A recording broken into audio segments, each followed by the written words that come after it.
Esto es Fluent Spanish Express, el podcast para aprender todo el español que no te enseñan los libros. ¡Comenzamos!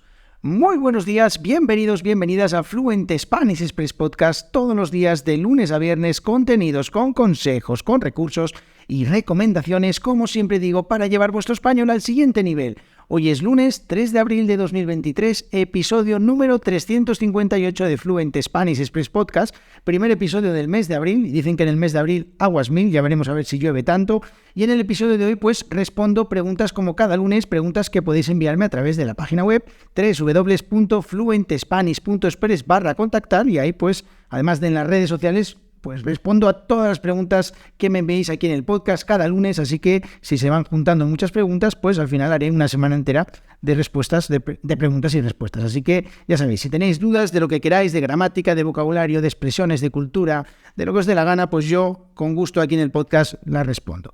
Hoy son más o menos todas relacionadas con la gramática, así que un episodio para los que son amantes de la gramática española. Así que, bueno, dicho esto, me presento como siempre, por si es la primera vez que estáis aquí escuchando el podcast. Mi nombre es Diego Villanueva, soy profesor de español y creador de esto, de Fluent Spanish Express. Si no, no iba a estar haciéndolo, claro.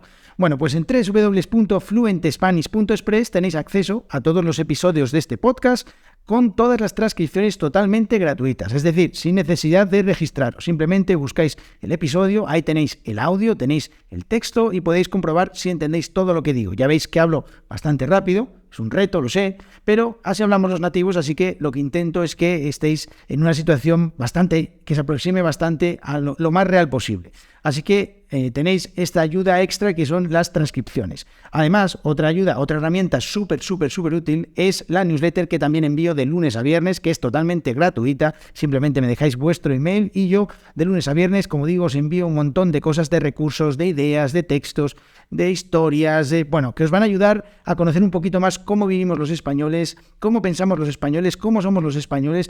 Vais a quererme un montón, o sea, hasta el punto de que seguramente me vais a querer invitar a un café, a una cerveza, lo que sea, y os van a encantar. Bueno, muchísimas personas que ya están suscritas, que son más ya de 400, pues os animo a que en www.fluentespanish.express os suscribáis totalmente gratuitos. Además, quiero aprovechar, antes de empezar este episodio, a responder las preguntas para dar las gracias.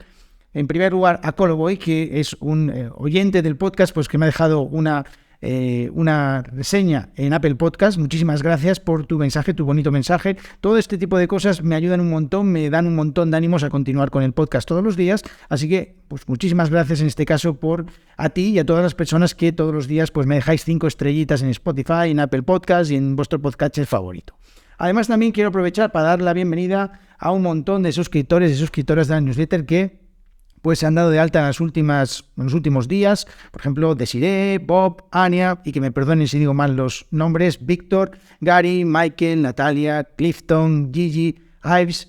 También tenemos por ahí a Peyu, a Andrea, a Dani, a Natalia, a Ania, Mada, Marisol, Corina, Evelyn, Ksenia, Harvey, Fátima, Magda, Marsan, Chimo, Elaina, Aret, Carolina, Eucaris, Annegret, Elizabeth, Ami, Ellen, Josem, Ania, Gregory, Norberto, y un montón de gente, Amanda, James, Bárbara, pues que están por aquí ya en la newsletter, que están escuchando seguramente este podcast, así que a todos y a todas, bienvenidos al podcast, bienvenidos a la newsletter y pues espero que os ayude con vuestro español. Ahora sí, ya vamos con las preguntas del podcast de hoy, que tenemos 3 preguntas. Vamos a ver si puedo contestarlas rápidamente para que no se alargue mucho, que ya pues llevo 4 minutos y todavía no he empezado a responder preguntas, así que vamos con la primera. Venga, la primera dice: hola Diego, soy Juni de China y quería decirte que estoy disfrutando muchísimo de tu podcast. Gracias a tus episodios he mejorado muchísimo mi capacidad para entender español.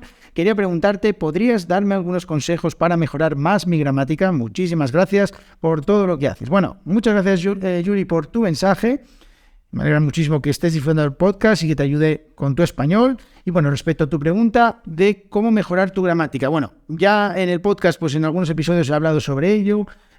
Pues si buscas un poquito en los episodios, pues verás que hay consejos sobre esto, pero darte 4 rápidos, 4 que te pueden ayudar así, que son sencillos. Por ejemplo, el primero de ellos, leer en español.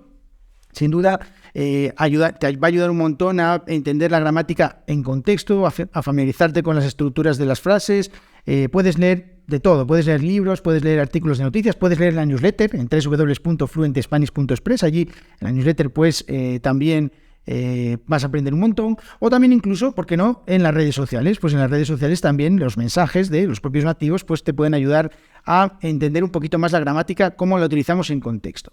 Otra cosa más que te puede ayudar a mejorar tu gramática es escuchar y repetir. Por ejemplo, escuchar conversaciones o grabaciones en español, mismamente en este podcast, cuando escuches algo de lo que digo, o estoy en una entrevista, o lo que sea, pues puedes parar y puedes volver a repetir lo que dices para intentar de alguna manera entender perfectamente cuáles son las estructuras que utilizamos a la hora de hablar, y pues que eso te ayude a mejorar tu gramática. Además también, y creo que es muy importante, es practicar la escritura. ¿Por qué? Porque al final pues dicen que nuestra escritura, la escritura con la mano, está conectada directamente con nuestro cerebro, y eso pues también te va a ayudar a mejorar un poquito tu gramática, porque vas a empezar a tener más claras las estructuras de cómo se utiliza la gramática, y creo que eso te puede ayudar.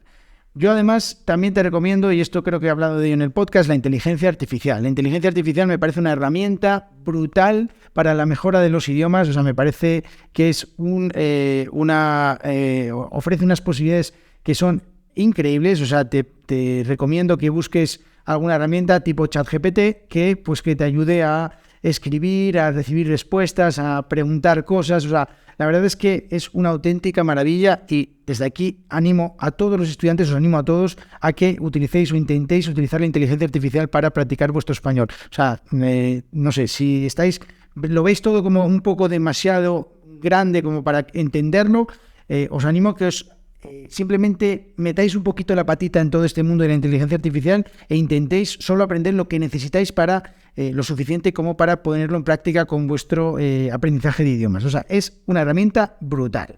Y dicho esto, pues espero, Julie, que te ayuden estos cuatro consejos. Y bueno, pues también te remito a otros episodios del podcast donde puedes ver más consejos para mejorar la gramática. Vamos con otra pregunta que dice: buenos días, Diego, soy Kento de Japón, que quería decirte que tu podcast es genial, muchas gracias, me encanta cómo explicas las cosas de manera clara y concisa. Soy un gran admirador de tu trabajo. Bueno, muchísimas gracias, Kento, así da gusto empezar los lunes, madre mía. Quería preguntarte, ¿podrías ayudarme a entender la diferencia entre por y para? Muchas gracias por tu tiempo y esfuerzo. Bueno, muchísimas gracias, Kento, por este mensaje. La verdad es que así, como digo, da gusto empezar los lunes con el ego por las nubes, así que muchísimas gracias. Bueno, voy a intentar explicar de una manera, iba a decir lo más simple posible, las diferencias más comunes entre ambas preposiciones, tanto por como para. Por se utiliza principalmente para indicar causa, medio, precio o duración. Por ejemplo, voy a repetirlo despacio. La causa, por ejemplo, este podcast lo hago por ti, ¿vale? La causa por la que hago el podcast es por ti. Por ejemplo, voy a enviar un email por internet, o voy a enviar una carta por correo, ¿vale? Ese es el medio. ¿Por dónde? Por el correo, ¿vale?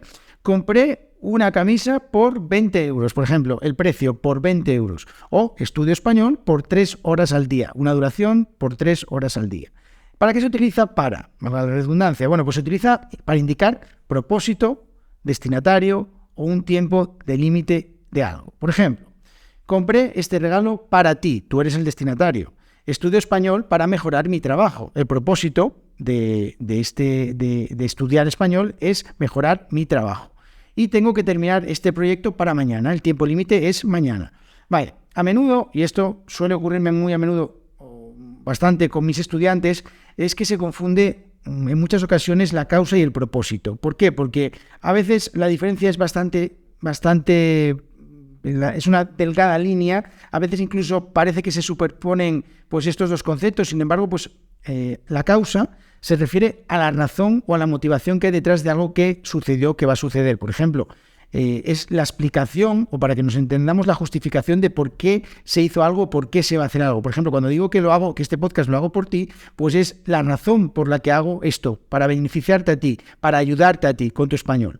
El propósito se refiere a una intención, un objetivo que se tiene al hacer algo. Esto significa que esperamos lograr algo. Por ejemplo, estudio español para mejorar mi trabajo. Significa que mi objetivo, el propósito de estudiar español es mejorar las habilidades que necesito para mejorar en mi trabajo. Por ejemplo, vamos a verlo con un ejemplo un poco más claro. Imagínate que tu amigo te presta un coche, su coche, precisamente, porque el tuyo está en un taller, ¿vale? En este caso, la causa es que tu coche está en el taller y que necesitas un coche o un transporte alternativo y tu amigo te presta su coche por esa razón, ¿vale? Está prestándote el coche por esa razón. Ahora imagina que tu amigo te presta el coche para que tú puedas ir a una entrevista de trabajo muy importante. El propósito es llegar a la entrevista, conseguir el trabajo, así que tu amigo te presta su coche con el objetivo de que tú vayas a la entrevista de trabajo y consigas el trabajo. Así que, como ves, la causa se enfoca en la razón o la motivación que hay detrás de algo, mientras que el propósito se enfoca en el objetivo o la intención que hay detrás de hacer algo en el futuro. Bueno, espero que esto te ayude un poquito a ti y a todas las personas a entender un poquito más la diferencia entre la causa y el propósito. Y como os decía, pues esto del por y el para es bastante común cometer errores. Al final también es importante utilizarlo continuamente, que es una cosa que utilizamos siempre cuando estamos hablando, y poco a poco, si cometes algún error, pues ir dándote cuenta de manera que vayas automatizando su uso. Porque al final, cuando estamos hablando, pues pensar si es una causa, si es una intención, si es un límite de tiempo, si es cualquier cosa, no es tan... O sea, puede hacer que estés una hora pensando qué tienes que decir, cuando en realidad la conversación pues es mucho más fluida, es mucho más rápida. Entonces, al final es una cosa que terminarás por automatizar. Pero bueno, espero que esto te haya ayudado, Kento, y muchísimas gracias por tu mensaje y por tu pregunta. Nos vemos, vamos con la... Iba a decir que nos vemos en el siguiente episodio. No, todavía queda una pregunta que es de Emma de Suecia, que me dice: muy buenos días, Diego, soy Emma de Suecia, tu podcast es una herramienta invaluable para mí, me encanta cómo combinas la gramática con la cultura y las expresiones. Realmente me ha ayudado a comprender mejor el idioma. Bueno, muchísimas gracias, Emma. Madre mía, ¿cómo estamos hoy? Quería preguntarte, ¿podrías explicar cómo usar correctamente el subjuntivo en español? Gracias por todo lo que haces. Bueno, muchísimas gracias, Emma, por tu mensaje, por tu pregunta. Podría dar este episodio para hablar del subjuntivo, pues yo creo que una semana entera podríamos estar hablando del subjuntivo, pero vamos a verlo de una manera muy, bueno, voy a decir superficial, pero de una manera sin entrar en mucho detalle. En términos generales, el subjuntivo se utiliza para expresar acciones o situaciones que son hipotéticas, inciertas o que no están confirmadas. Bueno, por ejemplo, lo utilizamos para hablar de deseos, de necesidades, de dudas, de emociones, de opiniones, de otras muchas cosas. Por ejemplo, si quiero expresar un deseo, digo que ojalá pues este podcast esté el top 1 en todos los países. Por ejemplo, utilizo el subjuntivo para hablar de un deseo, en lugar de decir que pues este podcast estará el top 1 en todos los países. ¿Por qué? Porque si utilizo el indicativo, significa que es algo que va a pasar. Bueno, yo espero que pase. Otra vez utilizo el subjuntivo, ¿veis? Pero no es algo que vaya a ser cierto, de momento no es cierto, así que utilizo el subjuntivo, ¿vale? También se utiliza el subjuntivo en oraciones subordinadas que expresan una idea que no es una realidad que esté confirmada, como por ejemplo en las oraciones condicionales. Este es muy típico. Por ejemplo, si yo fuera rico, viajaría por todo el mundo. Vale, no soy rico, con lo cual pues no puedo, ¿cómo se dice? Una imagen o una hipótesis que yo me dibujo en mi cabeza de ilusión, en la que pienso que si fuera rico pues podría o viajaría por todo el mundo. Así que ahí utilizo el subjuntivo.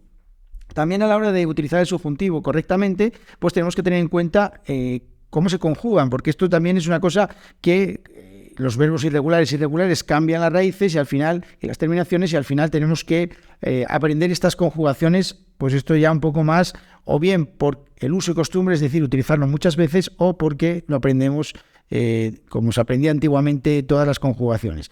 Hay algunos trucos que pueden ayudarte o que pueden ayudaros para saber si debéis usar o no el subjuntivo, si utilizáis el subjuntivo o si utilizáis por contra el indicativo.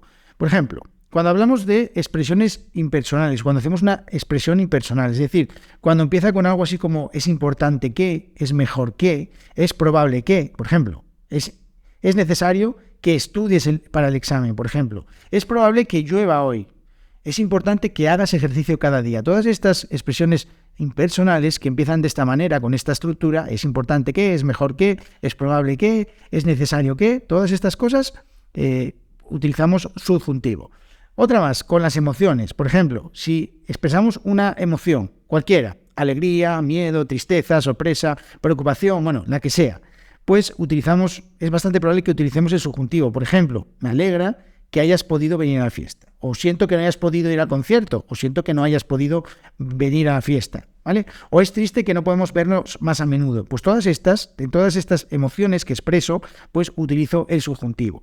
Otra más, incertidumbre. Si la oración o la frase que quiero decir pues sirve para expresar una duda, una incertidumbre, una hipótesis o algo que pues no tengo mucha seguridad de que ocurra o de que vaya a ocurrir, pues es probable que tenga también que utilizar el subjuntivo. Por ejemplo, no estoy seguro de que puedas hacerlo solo, por ejemplo.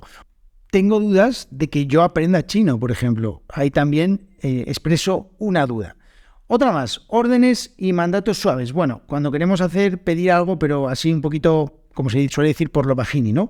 Pues algo así como con esas estructuras de te sugiero que, o quiero que, o me gustaría que. Por ejemplo, te sugiero que vuelvas a casa temprano, o es mejor que hables con él primero, por ejemplo. O quiero que me digas la verdad, por ejemplo. Y ya por último, cambio de sujeto. Si la oración tiene un cambio de sujeto, es bastante probable que utilicemos el subjuntivo. Por ejemplo, espero que mi hermana venga pronto. O dudo que él pueda ayudarnos. O no creo que Juan pueda venir a la reunión, por ejemplo. Todas estas, este tipo de expresiones o este tipo de frases, pues pueden, o generalmente es probable que utilicemos el subjuntivo. Bueno, estos son solo algunos trucos. Ya sabéis que los trucos no son infalibles. Yo, pues, no soy muy amigo de las normas o de las, ¿cómo se dice?, de las reglas impepinables que son así y no se mueven nunca, porque al final, pues, como se dice siempre, la excepción confirma la regla. Así que, bueno, espero que os haya gustado este episodio. Bueno, gracias a todos por vuestras preguntas, por vuestros mensajes, por las suscripciones a la newsletter en www.fluentespanish.express, por vuestras valoraciones de 5 estrellas en Apple Podcast, en Spotify. Os agradezco un montón y nos vemos en el episodio de mañana martes. Que tengáis muy buen inicio de semana. Por cierto, esta es la Semana Santa, así que quizás hable un poquito sobre ella, pero la verdad es que creo que ya se habla demasiado de ella. No sé si lo voy a hacer. Bueno, me estoy liando mucho. Nos vemos mañana. Que tengáis muy buen día. Adiós.